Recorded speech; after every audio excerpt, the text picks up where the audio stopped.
Shalom Sobat WB yang dikasihi Tuhan.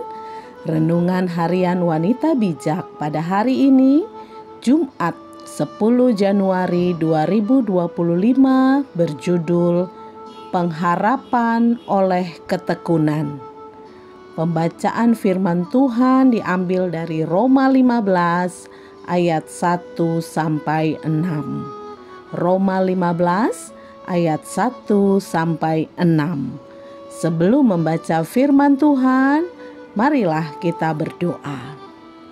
Bapa Surgawi, kami memuji kebesaran-Mu.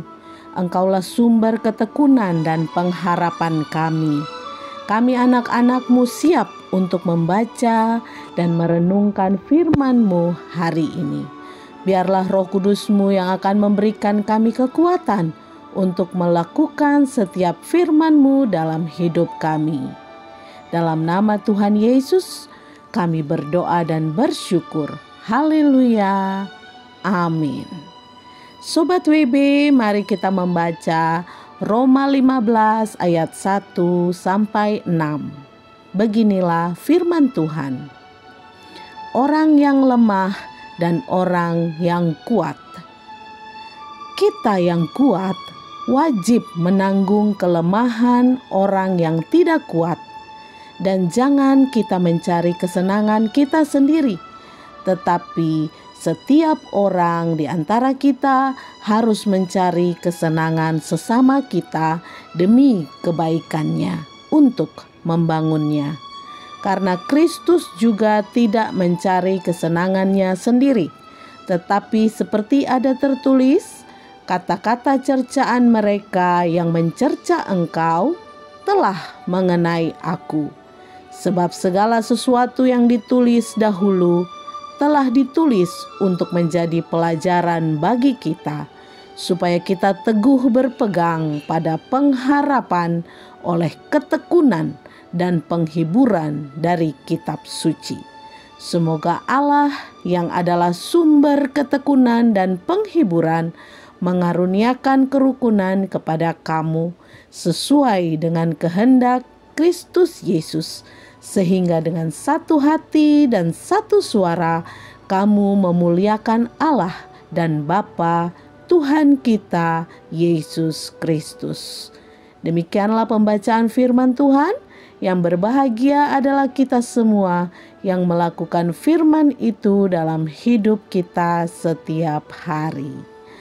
Sobat WB, ambillah waktu tenang, berdoalah, minta tuntunan Roh Kudus menolongmu memahami apa yang sudah engkau baca.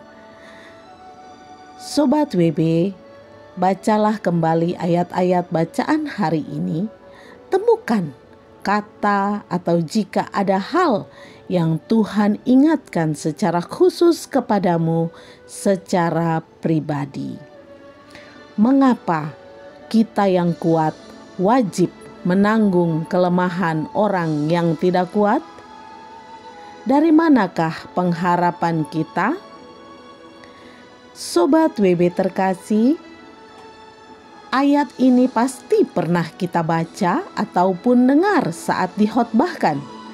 Namun sejujurnya, ayat ini tidak mudah untuk dilakukan jika kita tidak memahami dasar kebenarannya.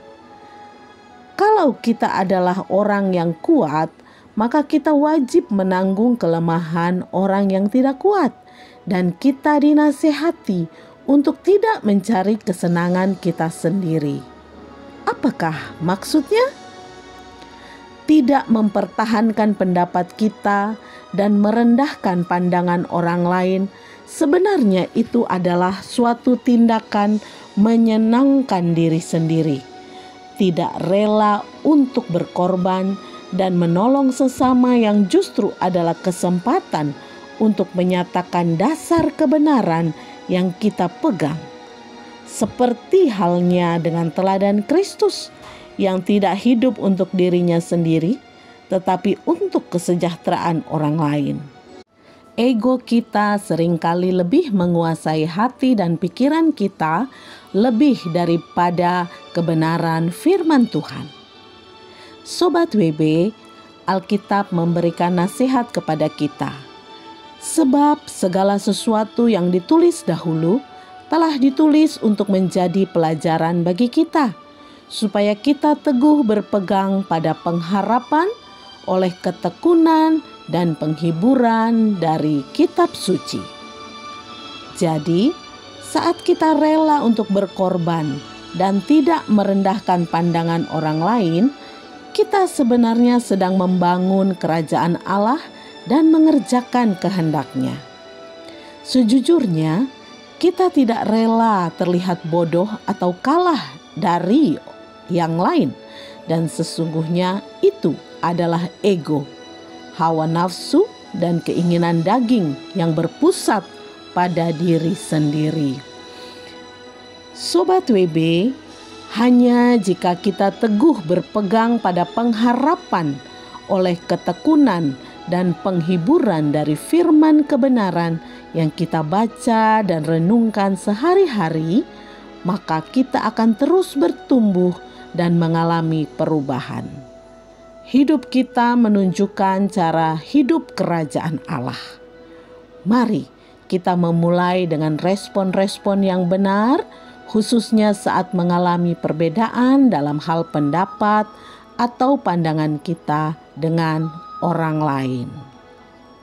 Sobat WB terkasih, sebelum kita membagikan kepada rekan dalam kelompok pemuritan kita tentang berkat apa yang kita terima dan komitmen kita, mari kita bersatu dalam doa. Bapa Surgawi, kami bersyukur Bapa memiliki Allah yang seperti Engkau, penuh dengan kasih sayang atas umat-umat-Mu. Kami mau terus tekun mengikuti Engkau, sumber pengharapan hidup kami yang tidak pernah mengecewakan kami. Terpujilah nama-Mu Bapa, dalam nama Tuhan Yesus kami berdoa dan bersyukur. Haleluya. Amin. Teguh berpegang pada pengharapan oleh ketekunan dan penghiburan dari kitab suci menghasilkan cara hidup yang benar.